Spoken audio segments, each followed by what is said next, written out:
Olá, aqui é Fernando Betete, do Repórter Saúde, e o nosso assunto, mais uma vez, é saúde cardíaca. E o tema principal desse nosso programa é colesterol, esse nome que normalmente assusta, né? Deixa a pessoa, nossa, meu colesterol está alto, meu colesterol está baixo. Vamos saber, então, em detalhes, com o Dr. João Haddad, que é um médico clínico com mais de 20 anos de experiência aqui na sua clínica, tratando também de doenças relacionadas aí à saúde cardiovascular. Dr. João Haddad, o que é colesterol?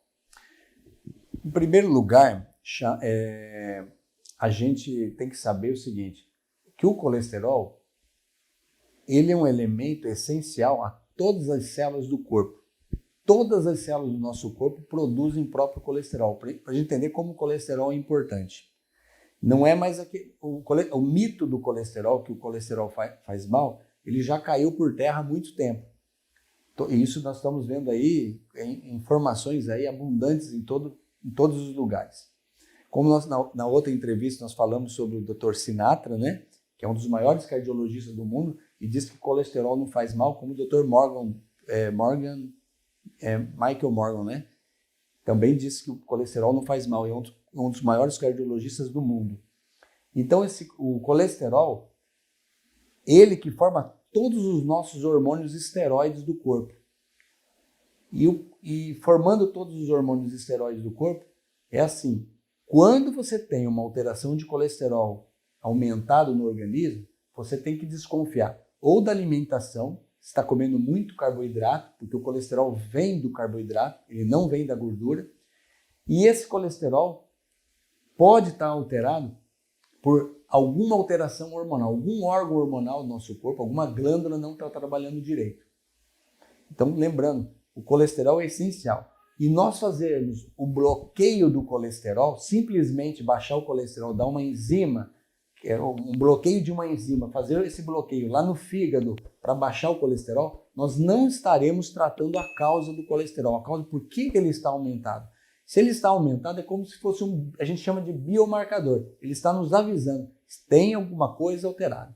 Quando você toma uma medicação para baixar o colesterol, você também está reduzindo outros elementos do organismo. Eu acabei de dizer, se você tomar um comprimido que baixa o colesterol, você está baixando, por exemplo, no homem, a sua testosterona, na mulher, os hormônios femininos, o SDHA, outros hormônios super importantes no organismo.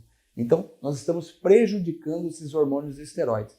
Também, quando você está tomando uma medicação para baixar o colesterol, você também está baixando a vitamina D3. Olha aí, ó. Vitamina D3, importantíssimo. É até errado nós chamarmos a vitamina D3 de vitamina, porque, na verdade, ela é um hormônio. Por que ela é um hormônio? Ela tem todas as características certinhas. Ela é derivada, olha da onde? Da cascata do colesterol, de novo. Ó. Quando você bloqueia o colesterol, você está bloqueando a vitamina D3, que ela controla em nós mais de 2.300 genes. Imagine, nós temos 23 mil genes. 2.300 genes, quem faz o controle é a vitamina D3. E você tirando esse controle, você se predispõe o quê? A câncer. Olha aí que interessante. Então, quanto mais baixo o seu colesterol, aumenta mais o risco de câncer, por exemplo. Mas, doutor Haddad, qualquer consulta básica, né, ou melhor, a maioria das consultas que a pessoa vai no cardiologista, às vezes na primeira consulta ele já sai com uma receita das estatinas, né, que são as drogas capazes de diminuir o nível do colesterol. Então, o senhor é contra esse tipo de atitude? A nossa conduta aqui na clínica, nós como avaliamos o paciente como um todo, a nossa conduta de tratamento, nós não usamos essas medicações. Né? Nós vamos investigar a alimentação, nós vamos investigar os hormônios, nós temos um outro caminho para fazer a investigação e tratar. E o nosso resultado tem sido muito positivo. Nós conseguimos fazer o controle do colesterol, por exemplo, mas eu queria deixar uma outra informação muito importante. Vocês imaginem aí em casa, por exemplo, os exames mais importantes que podem mostrar risco do colesterol.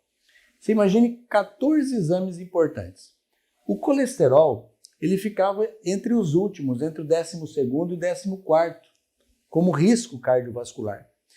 Em novembro de 2016, a Associação Americana de Cardiologia tirou o colesterol dos riscos do coração. E essa informação ainda está chegando ainda no Brasil. Então, por isso que a gente diz que colesterol hoje, monitorar colesterol para risco cardiovascular não tem esse sentido todo como a gente imagina. Não tem mais esse peso como imagina. E sim como um biomarcador que está chegando para alterações de glândulas hormonais, endócrinas, algum distúrbio na alimentação, falta de atividade física, por exemplo.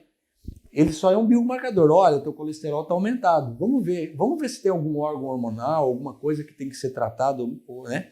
Ou tem que ser investigado. E é assim que nós tratamos. Então, nós não usamos essas estatinas, principalmente pelos efeitos colaterais das estatinas. Quais os principais efeitos colaterais das estatinas? Olha, ela diminui aquela coenzima Q10, por exemplo, que ela é essencial para a energia metabólica da mitocôndria do músculo cardíaco.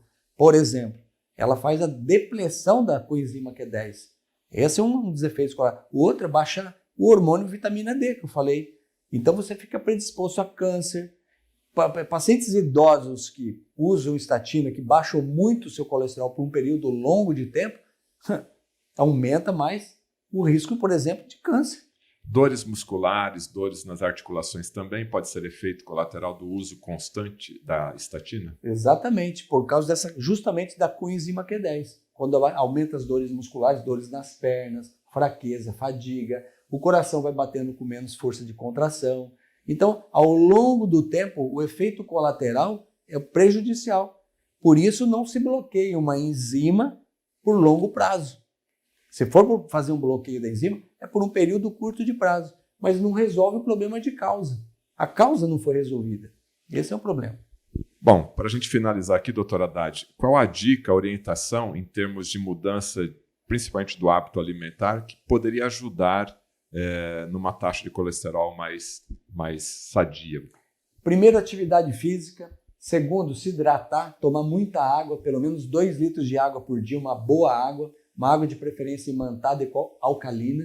E número 3, diminuir muito o carboidrato.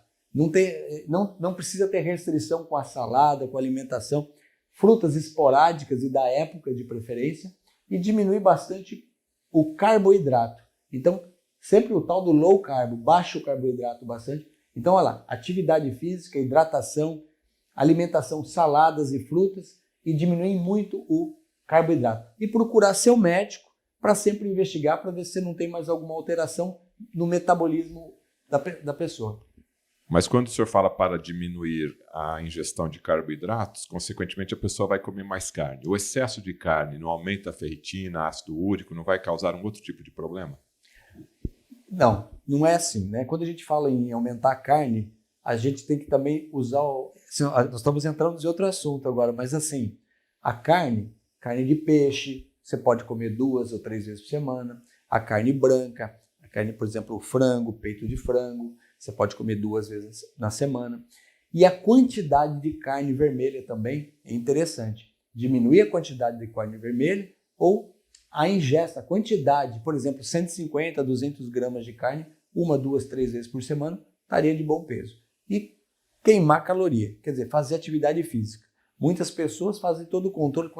Quando você faz muita atividade física, parece que todos os seus exames ficam tudo certinho.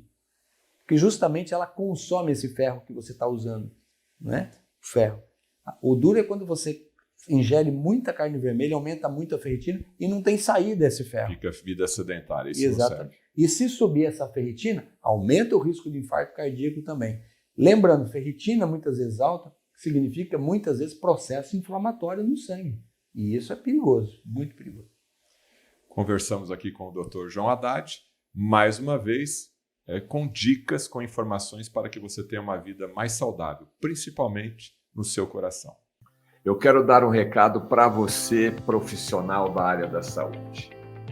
Indústria da Saúde Brasil, e Brasil com Z.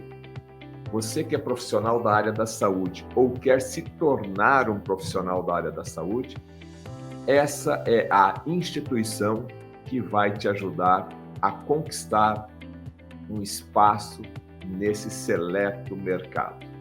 Exatamente isso. você pode, a partir de agora, fazer um curso via ensino à distância por computador em qualquer lugar do Brasil ou até mesmo do mundo. Olha, a indústria da saúde do Brasil, ela tem alguns cursos que realmente valem a sua atenção. Doutorado em naturopatia via ensino à distância. Extensão universitária em fitoterapia, também na modalidade EAD. Extensão universitária em naturopatia, também via ensino à distância. Extensão universitária em ortomolecular, mais talassoterapia. Tudo isso você pode acessar agora pelo site Indústria da Saúde Brasil, brasilcomz.com.br. Acesse e tenha mais informações. Inclusive, esse é o WhatsApp que você pode entrar em contato agora, de domingo a domingo, a qualquer hora, para ter mais informações. Indústria da Saúde Brasil, brasilcomz.com.br.